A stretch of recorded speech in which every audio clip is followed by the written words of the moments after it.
tomorrow.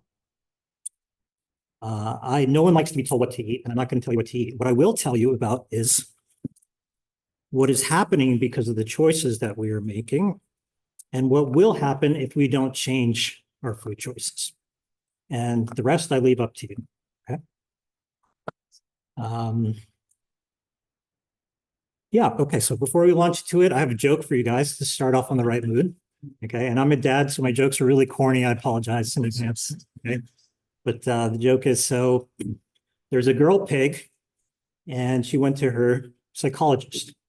She walked in, and he said, "What can I do for you?" And she said, "Well, I've been dating this guy, and I'm thinking of dumping him." The psychologist says, "Well, why is that?" "Well, sometimes he's fun, but most of the time he's a real bore." I know, it's bad, sorry. Okay. All right, that may be the last time you laugh for a while, so.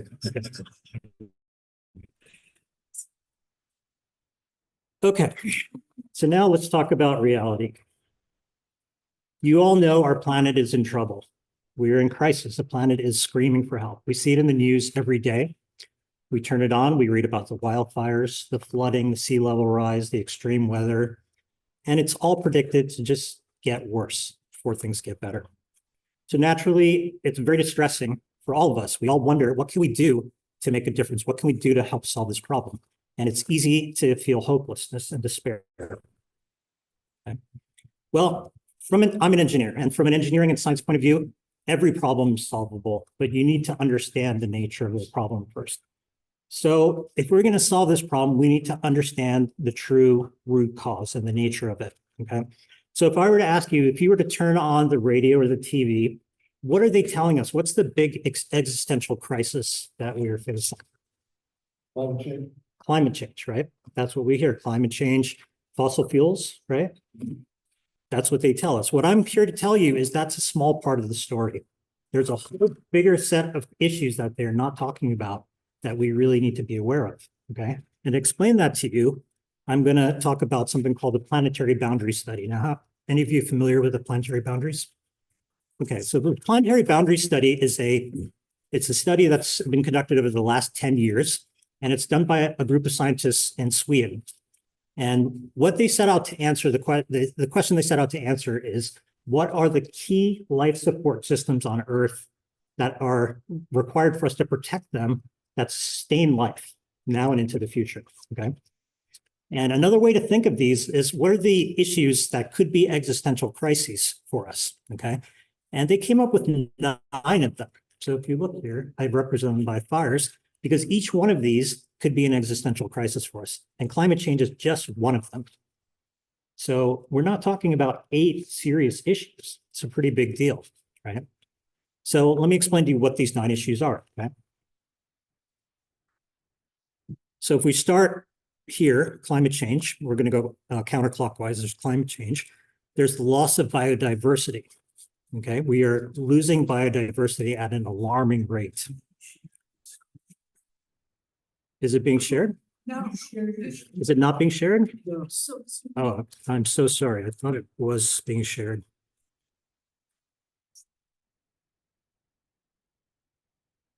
Sorry to everybody on Zoom. Okay. You're good now. Thank you. What you missed, you just missed this slide.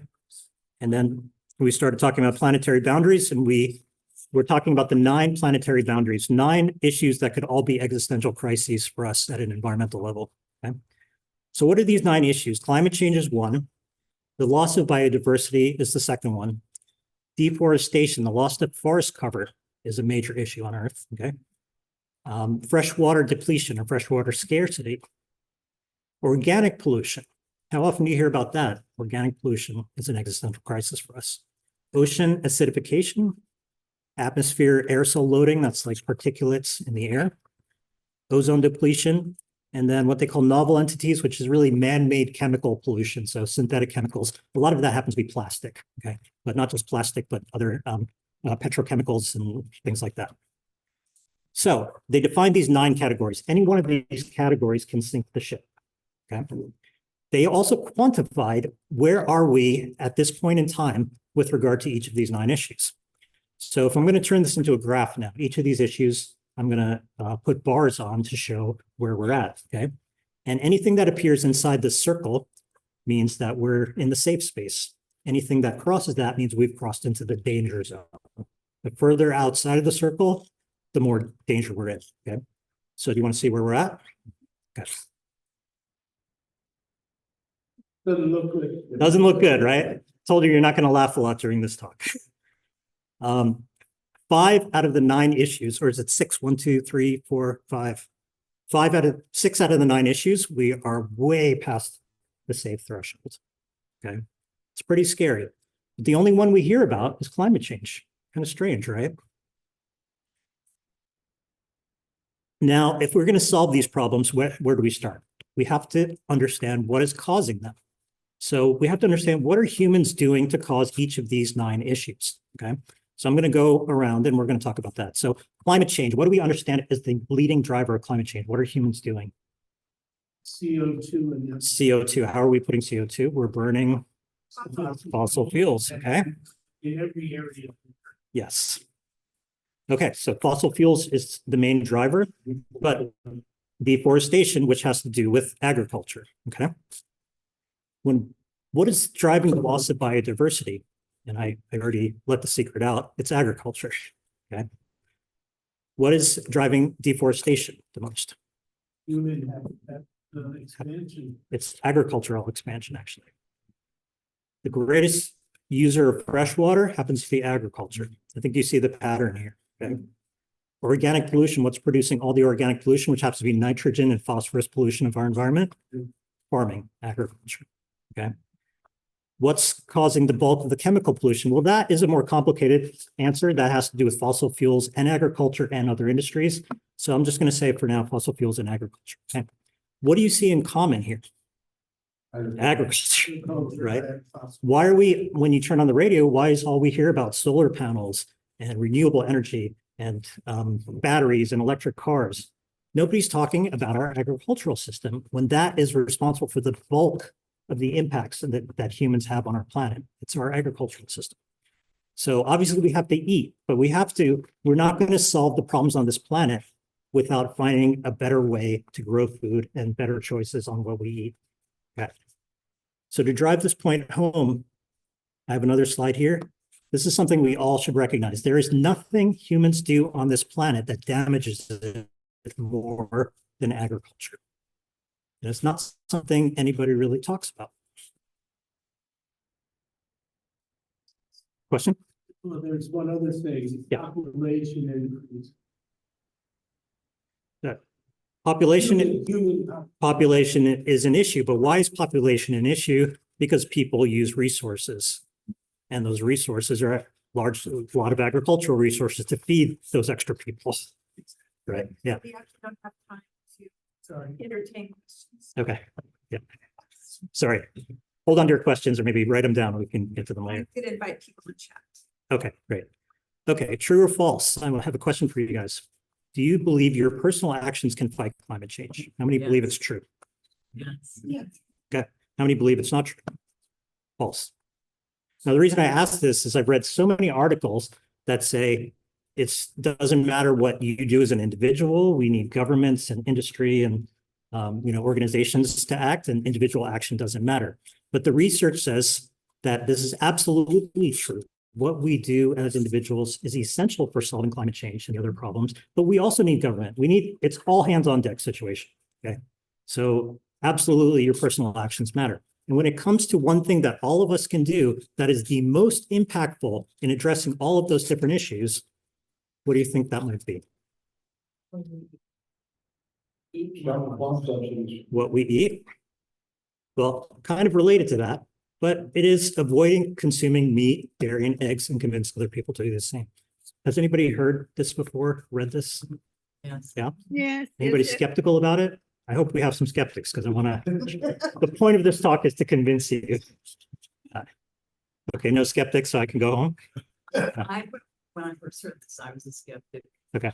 That it has more impact fossil fuels. So. Oh, yes, I have lots of people Okay. questioning me when I was introducing this topic. Yeah, yeah. We have 23 people on Zoom, by the Okay, way. great, great. So we have, half of them are skeptics, so. Did they say there's skeptics on there? Yeah. Okay, okay, great. That, I will tell you, when I first learned this, and it's about 13 years ago when I started researching this and learning this, I was a skeptic too, because why? There's no attention, there's no media attention on this. Government's not talking about this, right? People are just going out and eating the way they always did, hamburgers and steaks, and this has gotten very little attention. And let me tell you a little about my background. Okay, so I was not born a vegan. I was not born a vegetarian. My parents are immigrated here from India in the 60s. And I was born here. And all I wanted to do growing up was to be an American kid. So I ate the same thing American kids ate, hamburgers, hot dogs, chicken nuggets, pizza, ice cream, all of that stuff. The wonderful stuff, right? That it's like tied into our traditions as Americans, right? What's more American than eating hot dogs on the 4th of July, right? And so I never questioned these things, right? Occasionally I would think it's kind of weird, we're eating dead animals, but then I'd look around, he's doing it, she's doing it, everybody's doing it, it must be fine, right? Only later I realized that logic, everybody's doing it, so it must be fine. That has led to some of the worst atrocities in human history, that same logic. And I'll let you think of what those are. Right? Now I continue to eat that way to my 20s and my 30s. And then I came across a piece of literature at a restaurant that started to open my eyes to some of the issues I'm going to be talking about here today. And the more I dug down into this rabbit hole, the more research I did, I realized these issues they touch every facet of our life, our environmental life, our health, the way we treat others, the way we treat animals. Everything is connected to what we choose to eat. And it's such a massive issue that most of the world seems asleep about. And so the first thing I decided to do was go plant-based, and that was 12 years ago. And then I decided that's not enough because the world needs to know about these issues. So I decided to start talking to people about it. And then through a long string of events, that's what brings me here today. So my goal here is to try to convince you of this statement. The most impactful thing you can do is to avoid consuming animal products. Okay. Okay, another question. How many of you use solar energy? Why does everybody use solar energy? Plants. We all run on solar energy. Every form of life on the planet, virtually, there's a few minor exceptions, runs on solar energy. We don't think about it that way, but everything we are doing, our thinking, our breathing, pumping blood, moving around, all of that comes from solar energy. Now, how does solar energy get into our bodies? Through what we eat, right? Everyone uses solar energy. Yeah. So solar energy gets through our bodies through what we eat. So going back to basic science, the food chain, right? We have the sun, which provides energy. That energy is captured by green plants. Green plants on land and phytoplankton in the ocean. And these are the organisms that can take solar energy and turn it into chemical energy that we call food. Okay. That food is eaten. If you look at the food chain, it's eaten by primary consumers. Those are eaten by secondary consumers, and those are eaten by the apex predators. Okay. So everybody familiar with this? Now, these are called trophic levels. Each level of this diagram is called trophic levels. Now, the way this is normally shown in science classes, it's drawn like a triangle. It's not drawn like a ladder. It could be boom, boom, boom, right? Where they're all rectangles. Does anybody know why? Why do they show it as a triangle? Is it more and more inefficient as you go? There you go. So there's something about biology called the 10% law. And the 10% law says when you go from one trophic level to the next one, only 10% of the food energy is passed. 90% is lost to the environment. And it's pretty shocking, right? Where does that 90% go? Well, we are very inefficient, animals inefficient in digesting food. 50%, up to 50% of the food energy you eat passes out in your waste. The rest of it mostly is used for metabolism, for your daily moving around, right? All the actions of being an animal.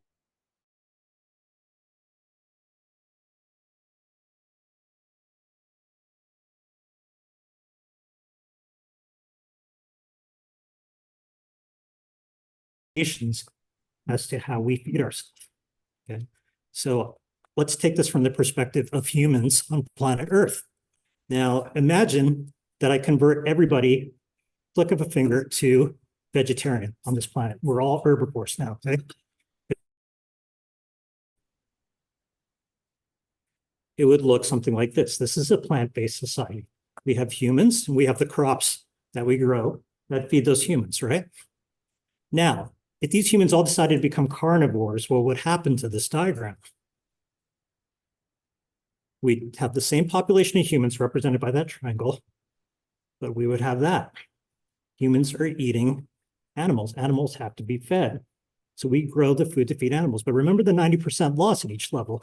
So that implies we're going to need 10 times as much farmland, 10 times as much water, fertilizer, pesticides, herbicides, manure, the transportation energy to move food around. Everything's multiplied by 10. Okay, we also need to introduce antibiotics because when you have plant-based agriculture, you don't need antibiotics. Antibiotics are only for animal life. Okay. So in a nutshell, this shows you, I mean, this is the underlying principle for a lot of what I'm going to talk about. When we go from eating plants to eating animals, we go one step up on the trophic level diagram. We consume roughly 10 times more resources and we produce 10 times more waste. Does that make sense? Okay. Now I want to talk about protein. What is protein? We are kind of a protein obsessed society, right? We all think we need lots of protein to survive. And protein is an essential component that we need to survive. But let me explain what protein is. Protein is a substance that it's the fabric of our tissues. It's the fabric of our cells and our organs and our tissues. It's what our body needs to grow and to heal and to reproduce. And it consists of building blocks called amino acids. Now, there are 20 amino acids in nature. 9 of them we must get from what we eat. The other 11 our body can manufacture. Okay. Now, amino acids get strung together in a chain, and then that creates a protein molecule. And there are thousands of different recipes for different protein molecules that our body needs. And that's all coded in your DNA. Okay. But speaking practically, how do we get protein into our body? From what we eat. If you go to a Chinese restaurant and you order stir fry and it says, choose your protein, what are the options that they give you? Pork, chicken, fish. Beef, pork, chicken, fish, right? There's a perception that protein means meat. Have you encountered that before? So when we think about protein, we think we get it from chicken breasts, steaks, hamburgers, things like that. Question for you, where does the chicken get his protein from? Do we feed him chickens? Plants. We feed the chicken plants, okay? All the protein came from the plants, but in going through the chicken, we waste an awful lot of the protein. A lot of it comes out and it's excreted or it's metabolized, okay? So it's extremely inefficient. What we need to realize is all amino acids come from plants. They originate in plants. We can get everything we need by eating the plants. We don't need to use animals as an inefficient middleman, okay? Now I want to give you some real world numbers for how inefficient it is, and it depends on the species of animal. For cows, for beef, when we feed them 25 units of protein, we get 1 unit of edible protein out. That's a 96% loss in the protein. Okay.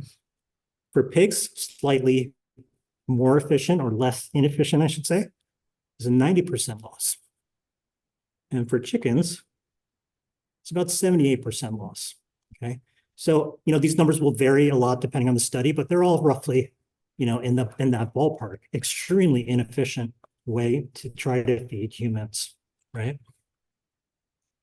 Think of this another way. If you go out and you buy a burger for dinners, thing millions of people do every day. The resources, the land, the water, the fertilizer, the energy that went into growing mainly the feed for the cattle could have made 25 plant-based meals. 25 plant-based meals. Could you adjust that a little bit so it's...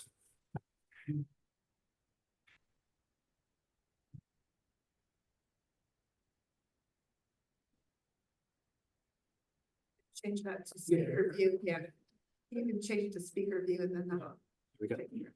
Okay. So yeah, for the resources that went into growing that burger, we could have made 25, we could have fed 25 people. a nutritionally comparable meal, right? Similar levels of protein, calories, etc. And now consider the fact that Americans eat about 50 billion burgers per year. Imagine the amount of waste. What would fish look like? Fish, well, I don't know if I have that data.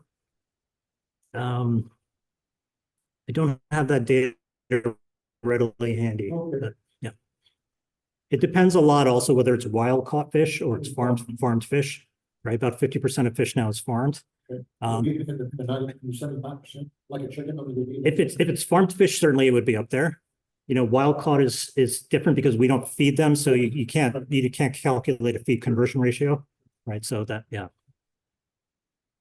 Okay, here's another plot that basically explains the same thing in a different way. This shows you, these bars show you how much land you need to grow 100 grams of protein for different types of food.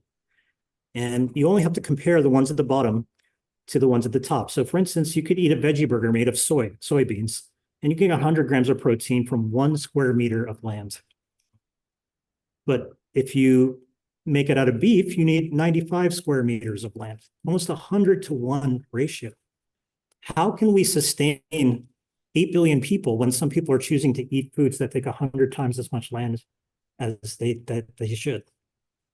And this is, most people are oblivious to this because we haven't been taught it, right? Our government doesn't talk about this. Our schools don't teach this.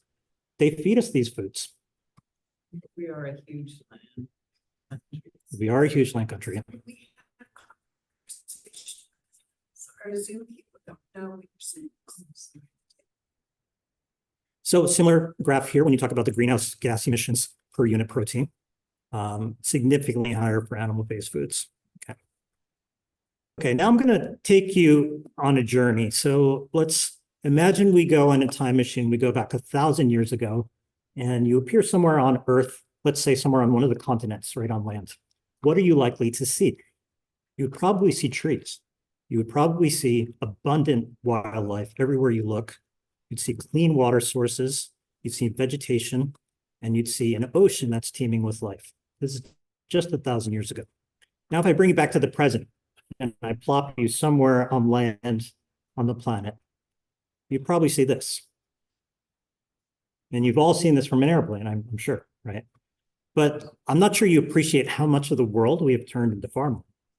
So I went on Google Earth the other day and I created a little video that will give you an idea of how much we have converted to farmland.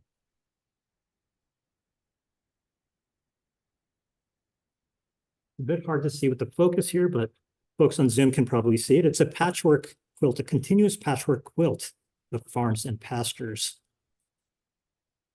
And this is the American Midwest, but you can look almost any of the major continents, you will see significant amounts of it have been turned into farmland. And 1,000 years ago, much of this was forest. Can you see that?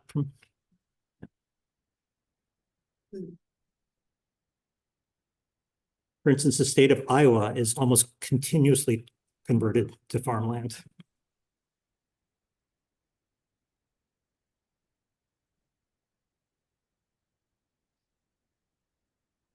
It's said that when the pilgrims landed on Plymouth Rock, a squirrel could jump up a tree in Boston and never touch the land until he got to the Yeah. Most of the North American continent was covered in forests, and we've wiped most of them out for farms. Yeah. So I'm going to skip the last part because I think you get the idea. Why in the world do we need so much farmland to feed people? Well, take a look at this. This is a graph that's put together by Bloomberg.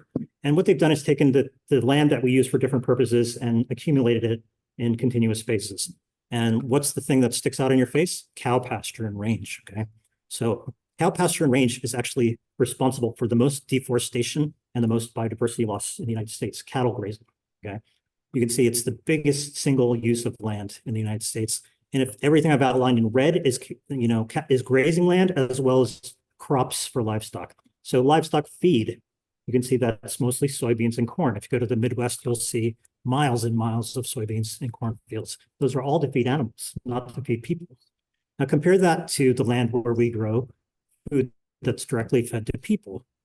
It's a relatively small portion of land, right? Now, one of the things when we talk to climate change scientists, nobody talks about land use. It is one of the major things that they are missing, and is the loss of trees, the historical loss of trees, and the carbon that we lost from those trees. It's not included in any of the climate change calculations that we have. This effect is completely disregarded. Okay. What about on a global scale? Well, similar analysis has been done on a global scale. And this red area, North America and South America land equivalent, is used for grazing and feed crops. 27% of all land on Earth is used to grow food to feed livestock. Compare that to the remaining forests on Earth, 26%. And this matches well with the known fact that we've cut down half of the world's forests since humanity has appeared. Okay, so that these numbers reflect that. The land that we grow human edible crops, so all our legumes and grains, fruits and vegetables, it's only 7% of the land mass, okay? Now, to put this in perspective again, if you look at my cursor, this purple area, 1%, that is all human cities and towns and roads and development is 1%. So if you think urban sprawl is a problem, it's not. It's 1%. 27% is the land that we're feeding livestock with. But what makes this even more shocking is how much nutrition we get from those two portions. Okay, so this red land produces only 18% of the calories that humans eat. 82% of our calories come from plants. So we could feed everybody on Earth from a very small amount of land if we just eat the plants. Okay, and similar for protein. Is that clear? No. Okay.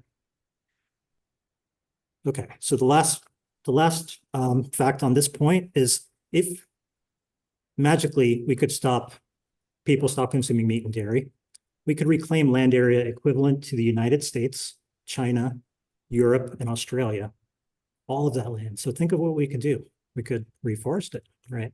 How much carbon would we capture reforesting these vast amounts of land? An enormous amount.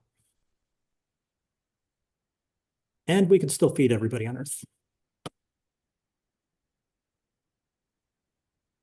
Okay, I'm going to move to the next section of my talk. Okay, I'm going to ask the folks a question here. How many animals do you think are slaughtered for food every year around the globe? Oh, All of them. Okay, great answer. All 10 of them? All 100 of them? Or what order of magnitude do you think we're talking about here? Billions? Billions? Okay. So the answer is around 80 billion. Okay. So 80 billion is a really hard number to wrap your mind around, right? We have 8 billion humans on Earth. This is 10 times that. There are only 117 billion humans that have ever lived. If you go through all of history, 117. So within a year and change, we slaughter more animals than all the humans that have ever lived, right? Now, do you think an animal's life has inherent value? Yes. Okay. Most people would say yes. How would we gauge that? Would it be the same value as a human, less than a human? Like a chicken. Is a chicken's life worth the same as a human life? Why not? Okay. Well, I think the average person would say less, right?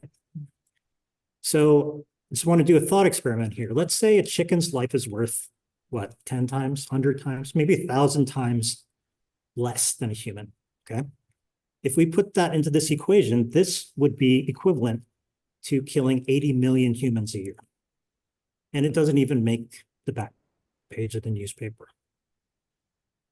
If this is the only way this cannot be considered an atrocity is if animals' life has absolutely zero value, exactly zero value. If you put any value on the life of an animal, we ought to be horrified by these numbers, right? I'll give you another shocking statistic. A huge number of these animals are killed, but they never reach our plate. Did you know that? 18 billion, roughly, of the 80 billion. Why would the industry allow 18 billion animals? That's profit, right? You would think. Well, I'll tell you why. It is cheaper for them to raise these animals in such dismal conditions and accept the mortality than to give the animals more space and more comfort. That alone tells you how awful the conditions must be. I'll give you an example. Animals are raised on a farm and then they're transported to the slaughterhouse. Okay. In the Midwest, in the winter, it gets very cold. Animals can be transported for up to 28 hours without food or water. So they're loaded into the truck and they're transported for 20 hours from the farm to the slaughterhouse. When it reaches the slaughterhouse in the Midwest in the middle of winter, animals are frozen to the sides of the truck. Those animals can't be processed. It is cheaper for the industry to accept that mortality than to put heaters in the trucks. That is the kind of industry that we're talking about here. It's cold, ruthless profit. That's all they care about. Okay. But we haven't talked about marine animals. Okay. Do you think the number of marine animals is greater, less than 80 billion? So greater or less? Than the land animals, the 80 billion. Smaller. Greater. So the estimates we have 1 to 3 trillion. Again, if we put even a tiny amount of value on the life of these animals, this should be an atrocity. We should be horrified by this. Not only that, we are taking creatures out of the ocean faster than they can repopulate themselves. We are draining the oceans of life. And I'll talk a little bit more about that later on. Yeah. Okay. So I gave you kind of the fundamental reason why animal agriculture causes so many problems, but here we're going to talk about the individual problems that it causes in a little more detail. Okay. So the first one, of course, the one that we're most familiar with is climate change. How does raising animals cause climate change? Well, there are various ways. The biggest one is deforestation. We are cutting down forests to create more land to grow food to feed animals. Okay? When we cut down forests, all the carbon in those trees, the trees get burned essentially, and they go up into the air, and that creates carbon. But we also, it's a double whammy because we lose the sequestration ability that those trees have to capture carbon. Okay? Then certain kinds of animals, ruminants like cows and goats and sheep, they, by virtue of their digestion, they create methane. Methane is very powerful climate warming gas. We have about 1.5 billion cows on Earth at any given day, on any day. They're all belching methane all day long. So that methane actually adds up. Okay? All these animals create an enormous amount of manure. Manure has off-gassing of methane and nitrous oxide, powerful climate warming gases. Okay? And then we have to fertilize much more land than we would have to if we ate plants, right? So the fertilizer itself creates climate warming gases, nitrous oxide. So put that all together, let's compare it to something we're more familiar with, transportation. And we know animal agriculture, the raising of animals, is responsible for more greenhouse gas warming than the entire transportation sector. So all forms of transportation combined. So compared to 15, it's somewhere between 16 to 28. And that depends on the methodology used to calculate it. But clearly, next to fossil fuels, animal agriculture is the next big cause of climate change. There's no doubt about it. What we know is we could rewild large areas of the earth if we stopped animal agriculture.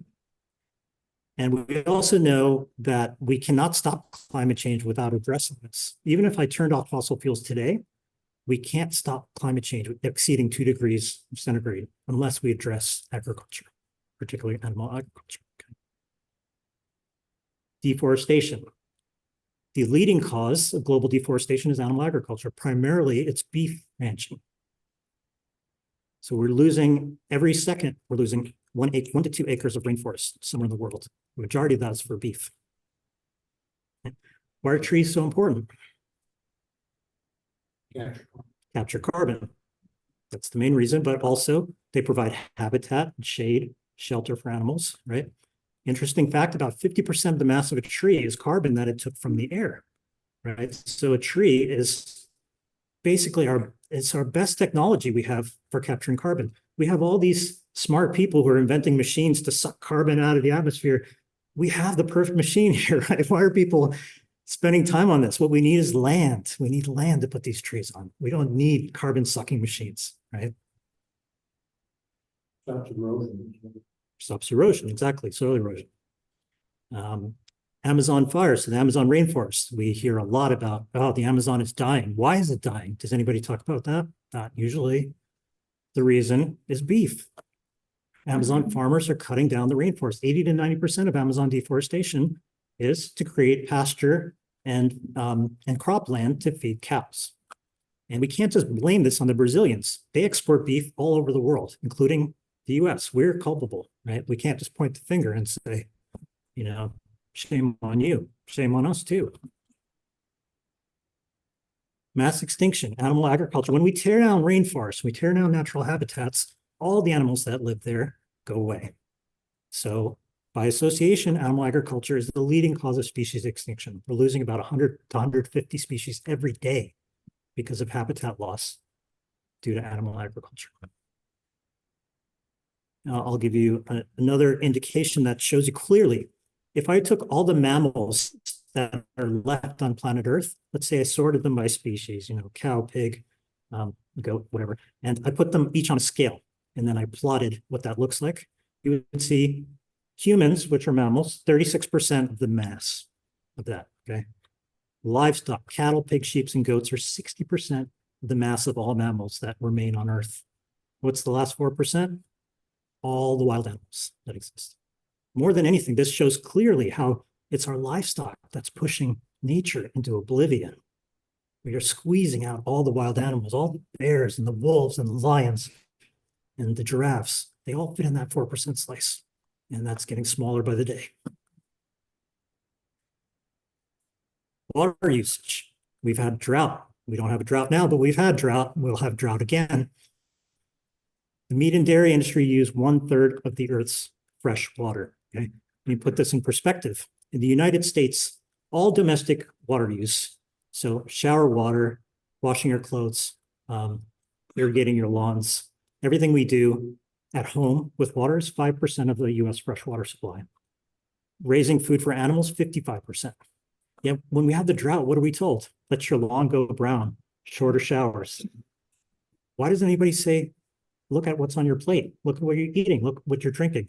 It's 10 times more impactful, right?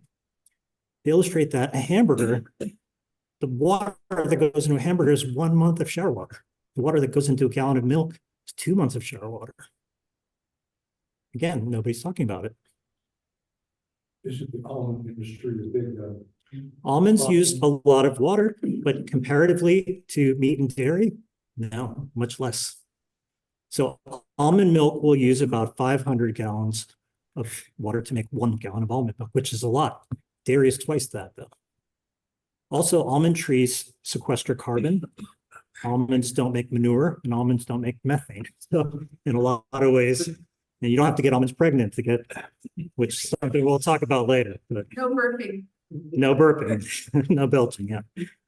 So in a lot of ways, almonds are better, but comparatively to other plants, yeah, almonds are very thirsty. Okay. And then there's this issue. We have billions of animals. They create billions of tons of waste. Okay, let's put this in perspective. Compared to all the waste produced by humans in the United States, farm animals produce about 20 times as much. Now, what happens when you and I flush the toilet? What happens to that? Just disappears, right? Where does it go? Thank God it disappears. But it goes to a sanitation center. We have very well-engineered systems to take this and to filter it and sanitize it and make sure none of that bacteria, that awful stuff gets into our water supply and our food supply. We're very careful when it comes to human waste, right? What do we do with animal waste? There are almost no laws or systems or regulations on what to do with animal waste. So what the farmers do, they store it in these giant cesspools. They call them lagoons. And when the cesspools fill up, they have to empty them. So they spray them onto fields, okay? And what happens? These fields are where we grow our crops. Under these fields is where our groundwater flows. So all of this fecal waste, this fecal soup, ends up in our food, in our water, It contaminates our waterways, it ends up in the ocean, and it kills billions of fish.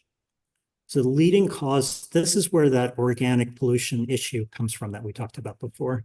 It is animal manure and fertilizer residues from animal agriculture. And this is really awful stuff. When you hear about people getting food poisoning from eating spinach or lettuce, it's not because spinach is inherently dangerous. It's because somebody sprayed animal waste on it, right? All the food, literally all the food poisoning issues that you hear about can be traced back to animal waste. Antibiotics. When you see the conditions we raise animals, there's no way they would survive unless they're given heavy doses of continuous antibiotics. 80% of the antibiotics that we use are given to animals. Only 20% are given to humans. And we use some of the same medicines that are important in curing human disease. We give those same medicines to animals. What's going to happen? They're going to stop working. Antibiotic resistance. The leading cause of antibiotic resistance is because we are overdosing animals. This is where the diseases, they jump from animals to human, right? Anybody been to the supermarket to buy eggs? Have you seen the egg prices in the last year? Right? Why has it been so high? You know? Avian flu. Anybody heard of avian flu? It's a huge epidemic raging across the globe, avian flu. And when it infects a barn, hundreds of thousands of birds have to be destroyed.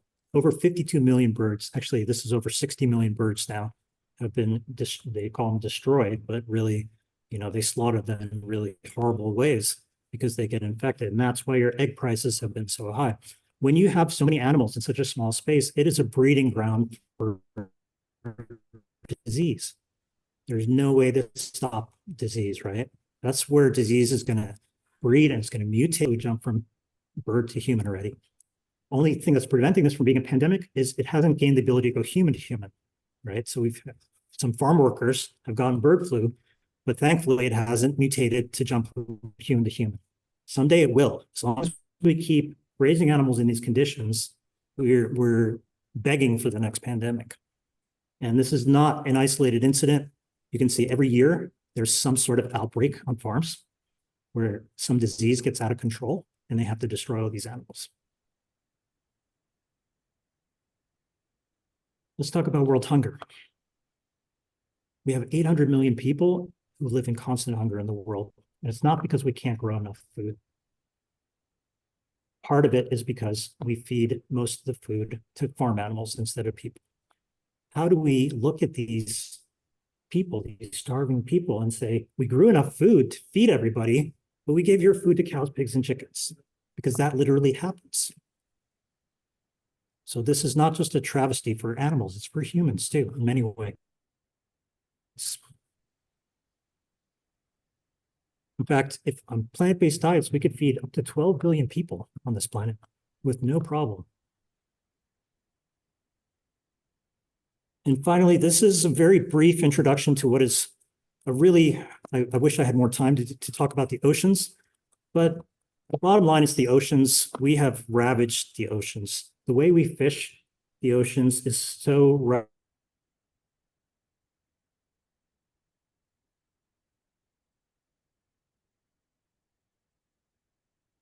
we catch is thrown back into the ocean dead and dying. And that's called bycatch, unintentional bycatch. About 90% of ocean fish stocks are gone. So we're resorting to land-based fish farming, which is an ecological disaster.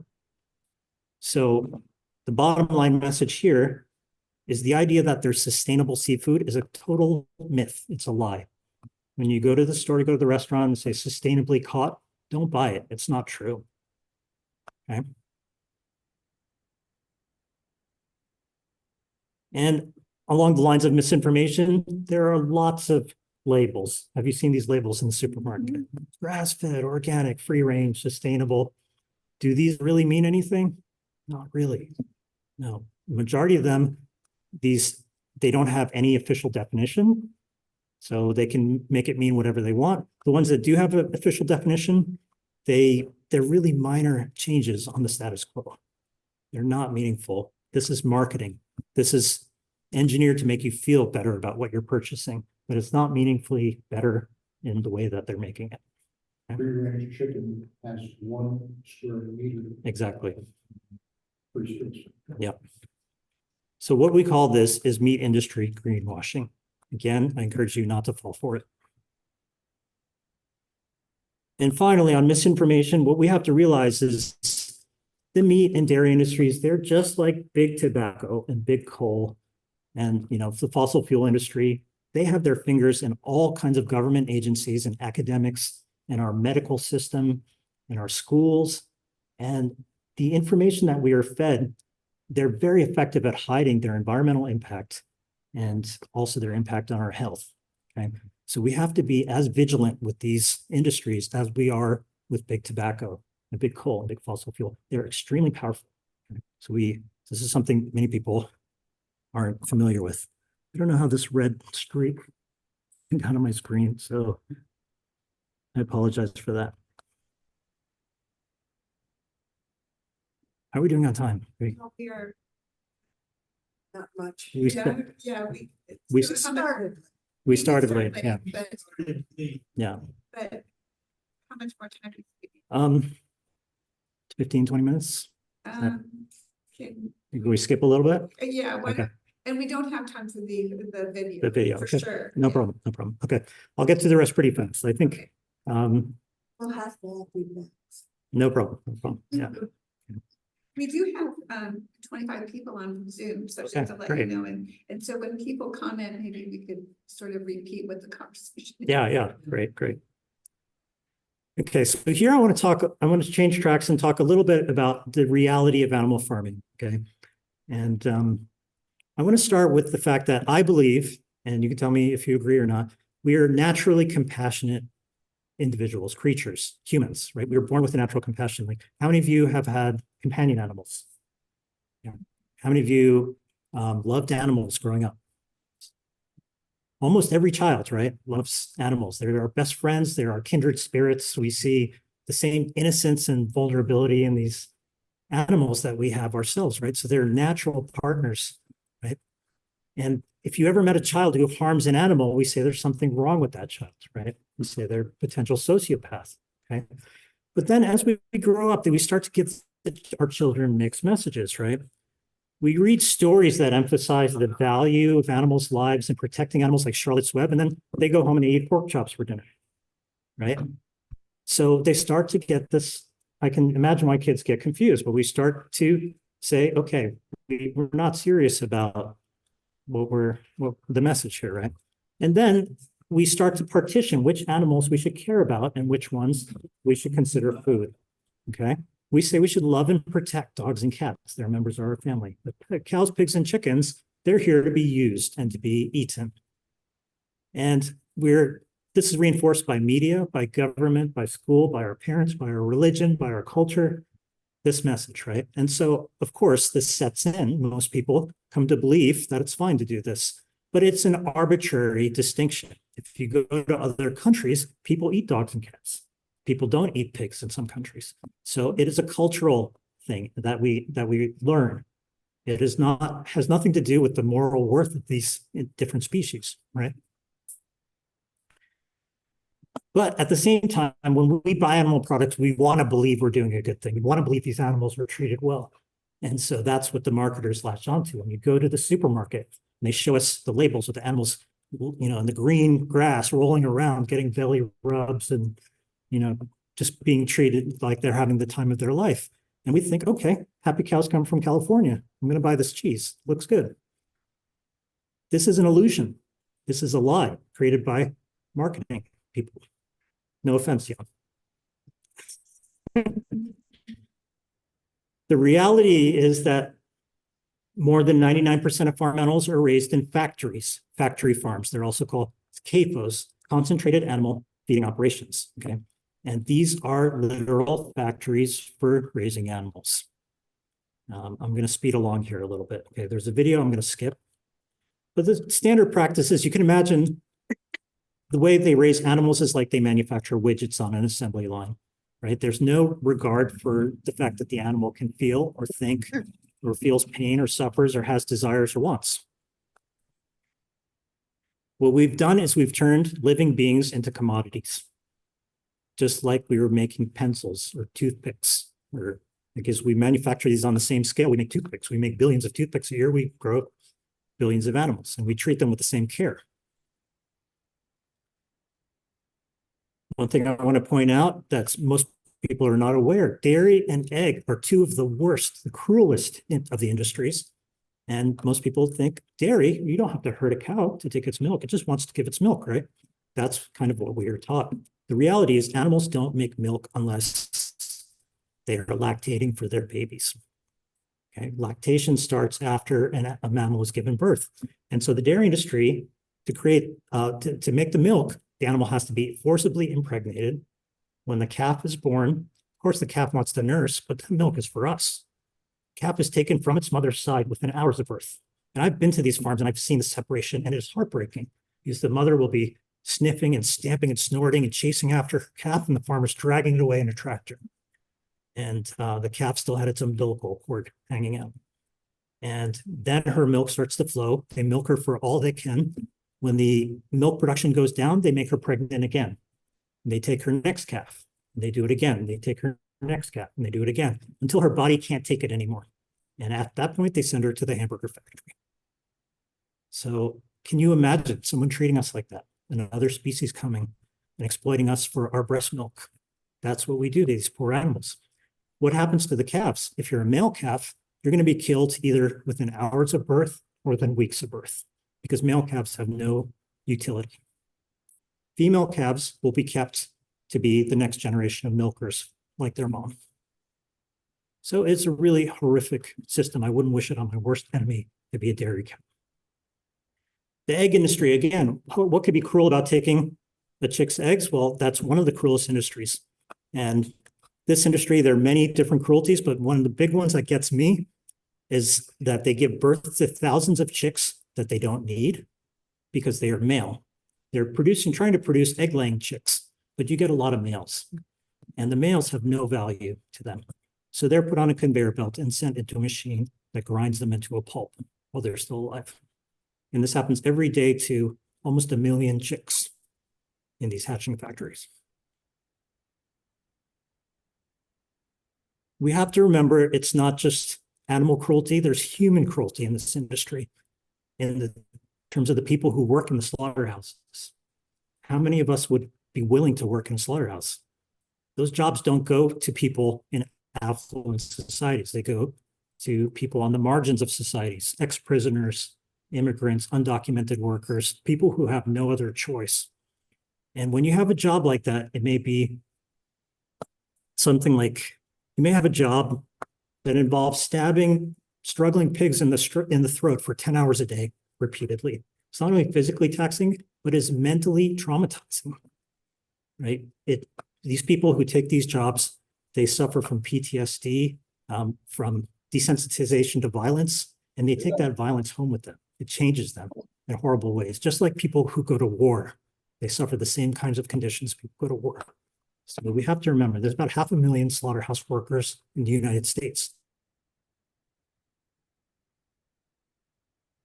They only exist because we demand these products.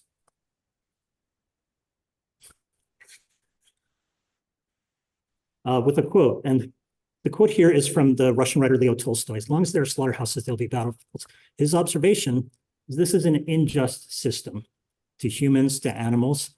And as long as we exploit the innocent and the weak, like we do in slaughterhouses, it's the same mentality, the strong over the weak, same mentality that starts wars and kills people on battlefields is the mentality that we use in slaughterhouses. Finally, the good news. Okay, we're going to finish strong here. I told you we'll end with good news. Okay, the good news. We have an enormously powerful one thing we can do that will solve so many different problems if we can get a large number of people to do it. Okay, we don't have to wait for politicians and industry, people who are doing nothing right now to solve our problems.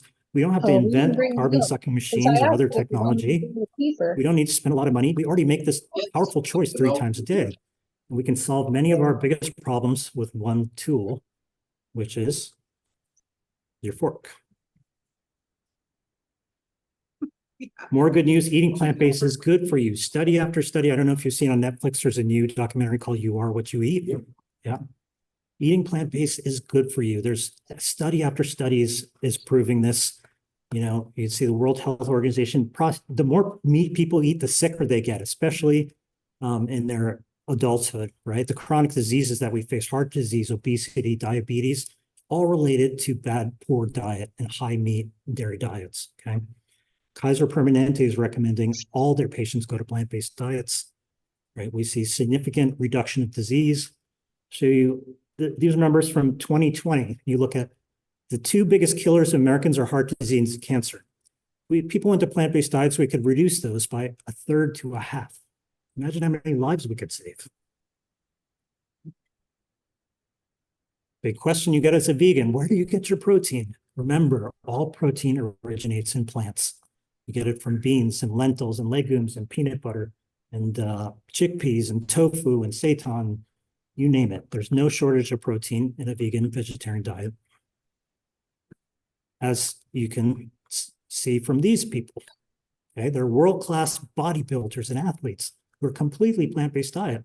So the myth that we need to be big and strong and healthy, that we need to be eating meat, that myth is completely busted. Calcium. Do you need to drink milk to get calcium? No. Where does the cow get calcium from? From the plants. You eat leafy green plants. You eat edamame. You get calcium fortified orange juice. Tons of calcium, okay? What can you do? It is simple. As much as possible, choose to eat plant-based.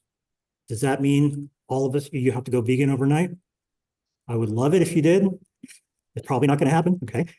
So you don't. You can do a lot of good just by gradually shifting your diet towards more plant-based, okay?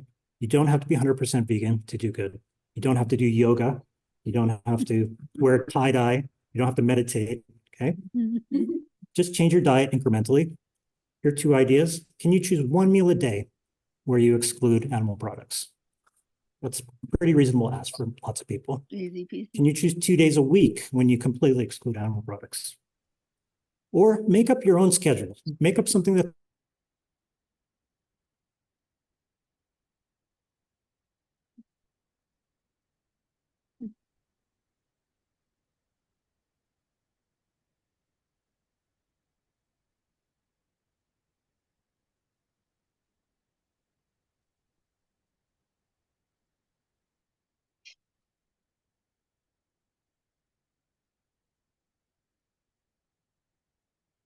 Lost it again.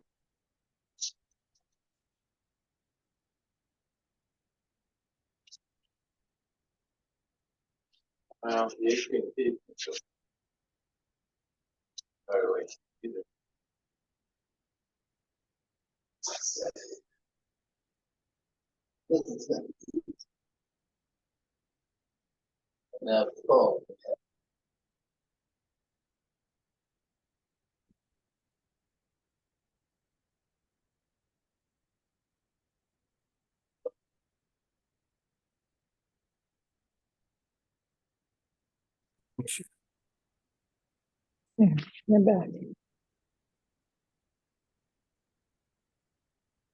Here we go. Okay. Oh.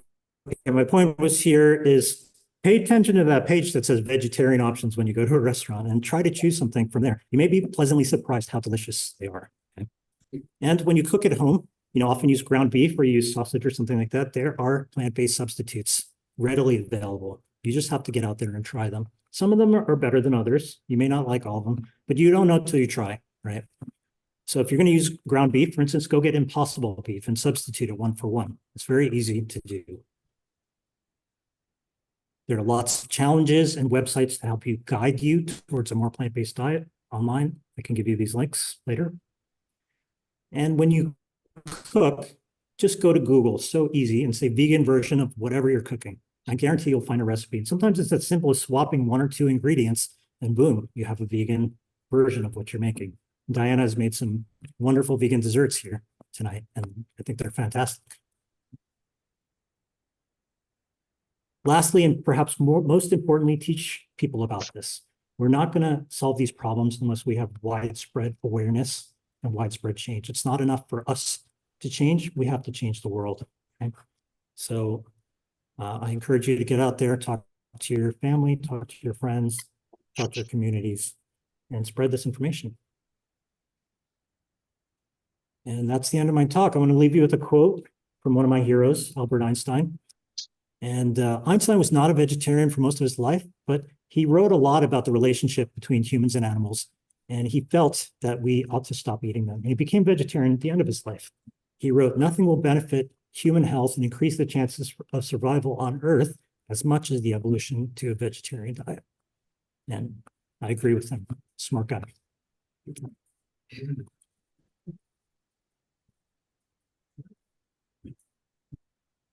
So you're gonna take it? Charge of the Q&A. Yeah, let me just, and if maybe you could just repeat, I don't have any questions on Nothing on chat? chat Okay. right now, but Sure. let me just start, and maybe you could just repeat the question. Sure. So that Zoom people could understand what the thing.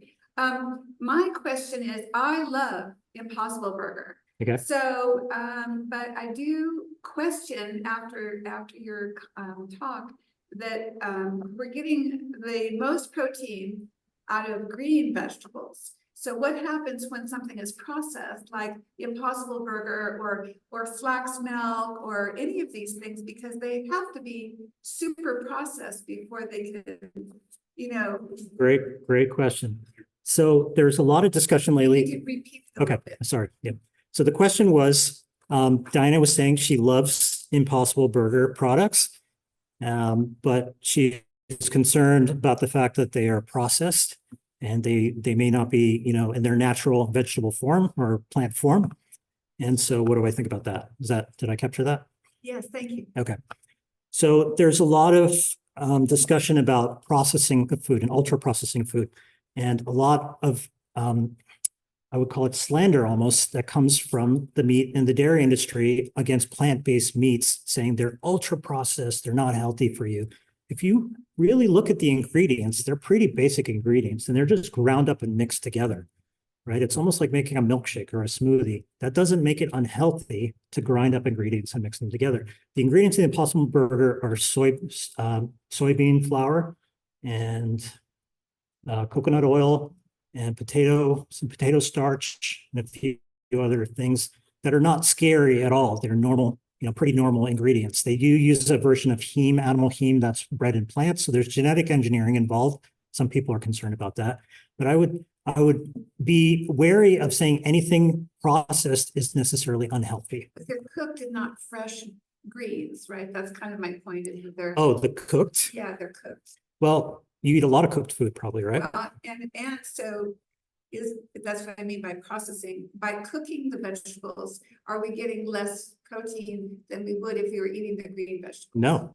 Okay. Cooking actually makes the compounds in food more bioavailable. Okay. It's cooking is like partially digesting the food for us, right? It's concentrating. Yeah. So cooking does not harm the nutritional composition at all. So you can agriculture use recycled water instead of fresh water? That's one of the chat questions. So in general, I think so. Yeah. I think Okay. So the question in the chat was, can agriculture use recycled water instead of fresh water? And in general, recycling anything is better than extracting it fresh. So I would say where possible, I'm not, yeah. Yeah. So one of our Zoom people said, let him talk longer and show the video. This is amazing. So I have to say that you have talked longer than any of our speakers in forever. And so just to let our people know that this was amazing. We knew it was going to be amazing. And but even without the video, it was longer than we've ever gone before. Yeah, I want to thank you. Yeah, I want to thank you for your patience. I know it is a long talk and a lot of information, but you've been really patient, so I appreciate that. So Yeah, I can send you a link to it. I yeah, can send you a link to it. Yeah. If you send me the link, then when we recorded this presentation and it will go on our website. And so what we can do is add that link Okay. to the website when we upload the Okay. video. So that's a good suggestion. Okay, yeah, sounds good. It's a horrible videos. Yeah. The linkage between big farm and agriculture has got to be the biggest better cure any of these problems. Because they're invented together so heavily, all the chemicals that farmer produces is agriculture, Dow, and everything else. It's also subsidies for agriculture. Yeah, subsidies for agriculture. I mean, I have more slides on that I had to leave out for length. But the US government is heavily subsidizing animal agriculture. That's the reason you can go to McDonald's. Oh, there was a comment here that is the relationship between big pharma and big ag that is, I guess, perpetuating a lot of these problems. Yeah, that's making it difficult to tackle a lot of these problems. I would go even further and say governments are entangled in this. And, even healthcare agencies and you name it, academics, it's as close to a global conspiracy as you can imagine, because everybody, big meat and dairy have their fingers in everybody. And the US government is a big player because they heavily subsidize corn and soy production for feeding animals. That's the reason you can buy a hamburger for $1 or $2 at McDonald's. Otherwise, it wouldn't be possible. I had a question. One of the things that I see is I own land adjacent to BLM land. And I noticed that they lease their land for cattle grazing, and that goes on all over the country. And if they could, it just seems like they almost incentivize cattle grazing. They do. Also, I'm a fly fisherman, and I run into so many streams that have been trashed by cattle, walking in them, and crapping in them and whatever. And if they could just change a few policies, because they lease the land at very low rates. It's not free, but just about. It's $1.35 per animal unit. Yeah, per animal per month, it's $1.35 Right, that they right. charge That's not real. for And- grazing as much as they want to graze on. And these are public lands owned by all of us. Right, Yeah. and see, if you talk about it, they're just casually, but if you're not somebody informed in agriculture, where they don't even want to talk to you. Yeah. It's I'll repeat the question. Yeah. Just summarize. Okay. So the gentleman here made a comment that he owned some land, and next to it, there's BLM, Bureau of Land Management, which is public land that belongs to all of us. And the US government allows cattle ranchers to graze their cattle on public land for an extremely low price. It's about $1.35 per animal per month.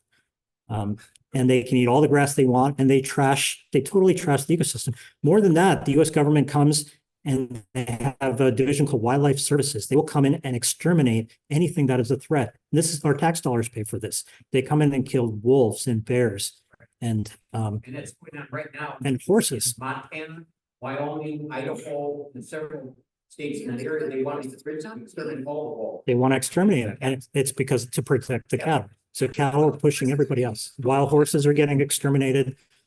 And the government, they come in helicopters and they shoot wildlife from helicopters, and our tax dollars pay for that. Yeah. We have a raised hand. Flavia Yeah. has a raised hand. Can you access her hand? Yes. No, she has a raised hand. Yeah. Okay. Hi, Flavia. Can you unmute?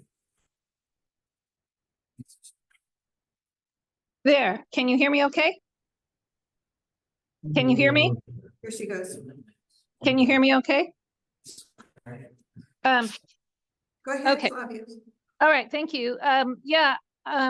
What I was gonna say is, I'm not sure I can. that livestock, Flavia, are you unmuted? I Yeah, am but we can't hear unmuted. you.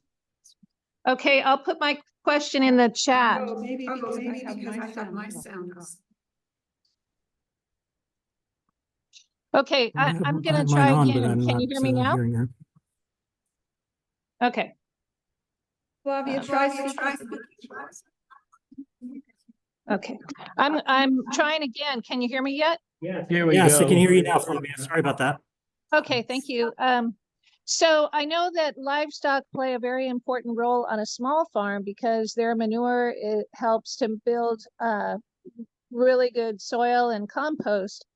But it's the CAFOs that create this huge volume of waste and pollution. So I just want to say, not not all livestock is bad, but it has to be in proportion so that, on a farm of 100 acres, maybe only a few heads of livestock should be there. But for the big operations, I think that is the big part of the problem. Okay. I would say there's definitely the small farms are less damaging in my opinion. But compared to leaving the land alone without livestock, the land will always do better and establish natural ecosystems if we don't graze livestock on it. So I still do think they are a threat to biodiversity and to ecosystem health, because none of the animals we farm are native animals. They are introduced animals. They're not animals that would ever survive in nature on their own. So personally, I would rather have elk and deer and wolves and bears rather than have all of them eradicated so we can graze livestock. So if you could change your screen to speaker screen, then people can see you rather than Zoom. It's also, why are we killing animals so that we can eat them? I mean, it's that basic fundamental thing, that why do we have to kill animals so we can eat them? So your screen needs to Because you be. can't eat them alive. So you might mention that in Spain, because of the pollution of pigs, they are now preventing people from using their water. That they are restricting the water for people down to, I think it's 15 gallons. And they're not restricting the pork that's causing pollution. Barcelona. Yeah, Barcelona, yeah. I think it may be easier to ask people to type questions in because I think it needs to be done, actually, as we've gone way over. We really need to wrap this. Yeah, we do. We've gotten carried away. No, yeah, we do. Susie would have a fit. Oh, I know. Thank you so much. you're welcome. Thank you for your attention. Thank you, everybody on Zoom. I'm sorry about the technical issues we had. Website with sources. Oh, and there's, I have sources in all my slides and I can provide you my slide deck and Love your slide. and the contact, you have your contact on the last in the slide? slides. Yeah. Yeah, on I the do. last slide. That's great. Yeah. Oh, all right. Thank you, everyone on Zoom. Thank you. Thank you so much. Can we continue to use your, oh, here we can use my We're computer. going to do proposition 1 next. Allison. Yeah, you just need to plug in your HDMI.